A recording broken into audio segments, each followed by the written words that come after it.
Bem-vindo ao canal Esquerda e Direita na Educação. O objetivo do canal é apresentar os fundamentos teóricos das teorias educacionais que estão sendo debatidas hoje.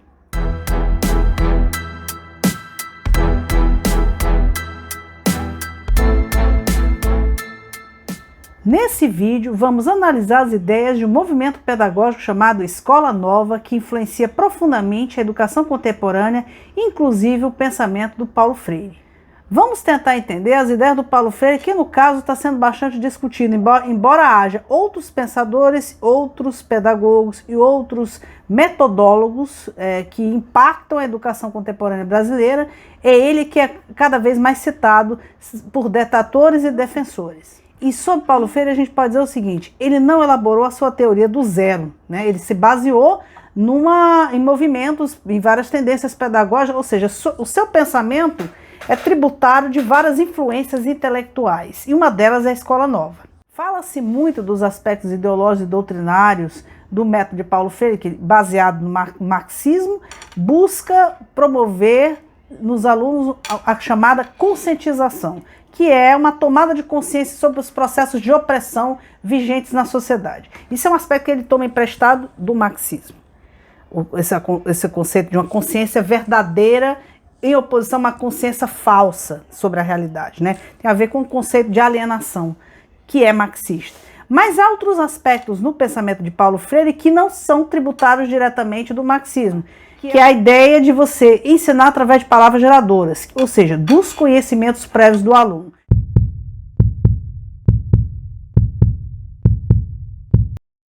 De onde provém essa concepção? Não foi criada por Paulo Freire, ela vem desse movimento chamado Escola Nova. Partir das necessidades e interesses do aluno, que no caso do método Paulo Freire significa o quê? Usar a linguagem dos alunos, né, dos adultos a serem alfabetizados, porque se trata de um método de alfabetização de adultos, da sua linguagem, que tem uma relação com o seu modus vivendi, com a sua forma de inserção social. Então, a linguagem local, a linguagem do aluno, seu ponto de partida do método, é uma ideia tipicamente escola novista. Então, a Escola Nova, ela surgiu no final do século XIX, de forma mais clara, né? E quando ela emerge, ela dialoga no sentido de uma contraposição ao ensino tradicional que estava posto. E esse ensino tradicional que tinha séculos, né? Já do ponto de vista curricular delineado pelos gregos, eu sugiro que vejam os outros vídeos que tem sobre as fundações do ensino tradicional, como Trívio e Quadrívio, Ratio Studiorum, há vídeos tratando só sobre isso. Então, o que se tinha era um conjunto de conhecimento, de métodos de ensino empíricos, transmitidos de geração para geração, e que funcionavam de forma mais ou menos inconsciente dentro das escolas, consciente dos professores, bem entendido, né? Os marcos dessa pedagogia, desse ensino tradicional, eram religiosos, tanto a pedagogia protestante quanto a pedagogia católica, jesuítas e comênios, né? Todos atuando no século XVII em uma série de ordens religiosas, né? Além dos jesuítas. E do outro lado, né, no campo mais vamos dizer, do sistema, da constituição dos sistemas de ensino, que colocam as várias etapas de criação de uma escola seriada, que vem do primário até o ginásio, chegando até o ensino secundário, a gente tem uma legislação que amplia o acesso à escola ao longo do século XIX. A ideia foi difundida na Revolução Francesa, e ao longo do século XIX e século XX você tem paulatinamente uma democratização dos sistemas públicos de ensino. Isso na realidade ocidental. Então, o ensino tradicional, vamos lá, olhando na intimidade das escolas, ele era literalmente uma tradição, porque ele era um conjunto de respostas, né, de modelos de conduta, de rituais, né, que tanto tinha a ver com a educação moral, por exemplo, fazer fila, é um ritual de ordem, né, era típico do ensino tradicional. Sentar-se quando o professor, levantar-se quando o professor entrava, sentar-se quando o professor dava permissão. Isso eram rituais que ensinavam determinados modelos de autoridade e estavam amalgamados numa tradição.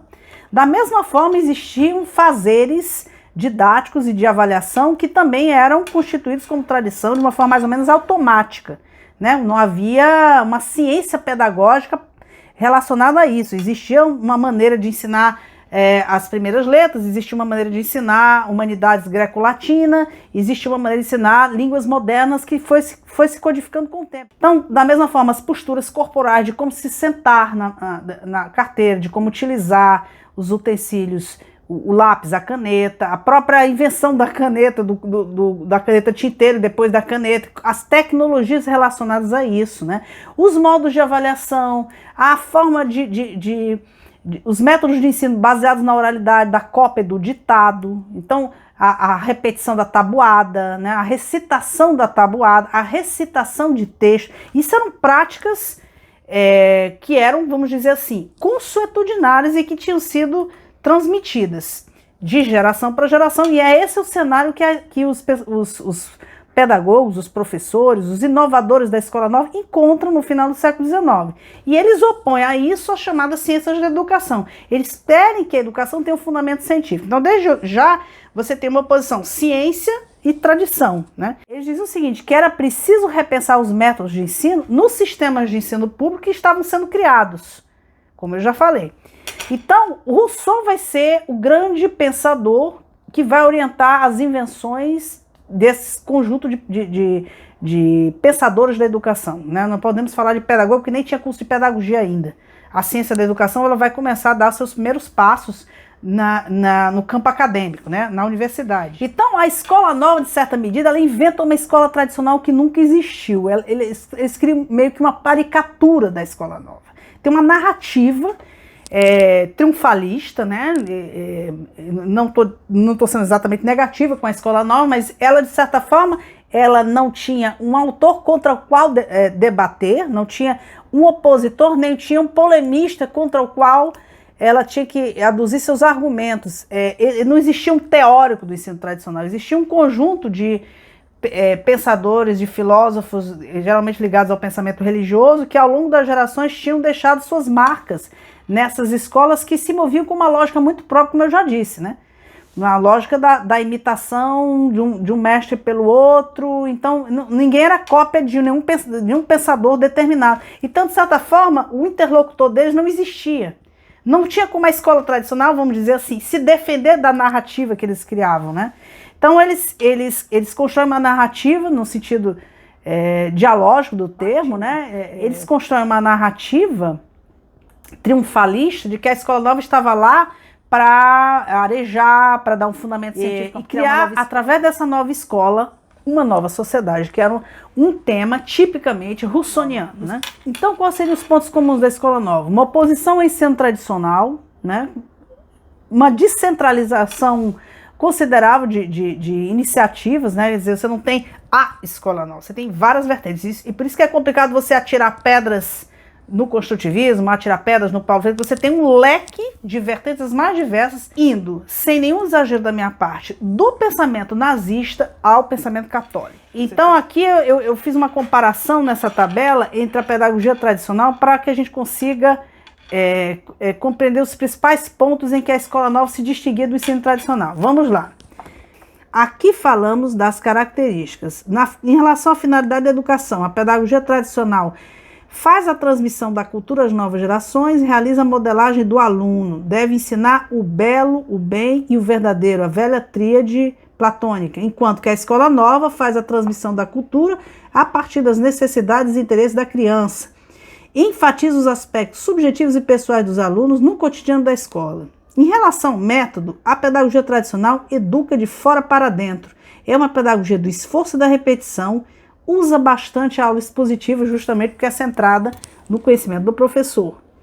Enquanto que a Escola Nova enfatiza como princípio de aprendizagem o learn by doing, ou seja, aprender fazendo, né? E não ela advoga assim um foco maior na prática, né? Educa de dentro para fora, quer dizer, a partir do desenvolvimento psicológico, ela tenta se fundamentar nas ciências da educação, na psicologia da educação. Ela é uma pedagogia do interesse. Em relação à concepção da criança, a pedagogia tradicional tem como principal aspecto a inteligência. E o foco é no adulto que ele se tornará e não na infância, como uma fase considerada importante em si mesma. Ao passo que para a Escola Nova, a criança é boa, A criança age, tem propensão ao desenvolvimento pessoal, que inclui aspectos psicomotores, sexuais, estéticos e éticos. O foco deve estar na infância como uma fase em si mesma, e a criança é o protagonista do processo de ensino. Em relação à concepção de conteúdo, o ensino tradicional baseava-se no enciclopedismo e tendo as disciplinas isoladas, não sem relações de interdisciplinaridade. Ao passo que a escola nova, a escola deve se integrar à vida e enfatiza a interdisciplinaridade.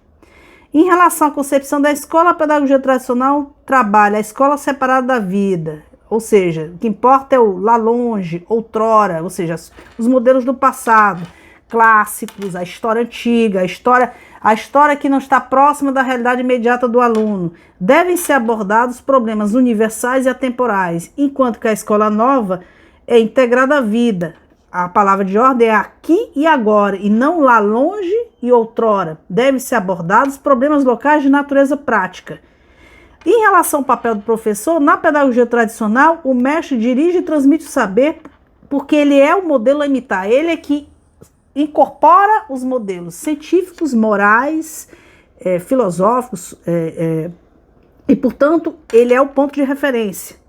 Ao passo que na escola nova, o papel do professor passa a ser supervisionar, despertar, fazer a mediação entre o conhecimento e o aluno. Ele é uma pessoa recurso. Sobre a disciplina, a pedagogia tradicional é centrada no mestre, que pune e recompensa e o foca na motivação extrínseca. A punição e recompensa é um exemplo disso. A nota é o que propulsiona o aluno a realizar as atividades e a realizar suas aprendizagens. Na escola nova, por outro lado, a disciplina é autodisciplina, ou seja, o aluno tem que, ou o grupo de alunos, estabelecer um consenso em relação às regras a serem obedecidas. E o foco é na motivação intrínseca, ou seja, na vontade de aprender e não numa recompensa externa. Aqui eu tentei fazer uma comparação entre as duas que fugisse da caricatura e do apequenamento que a escola nova faz em relação ao ensino tradicional, né? Então, com isso daí a gente encerra. E eu espero vocês nos próximos vídeos que vão abordar algumas vertentes da escola nova sobre a influência do marxismo e da psicanálise.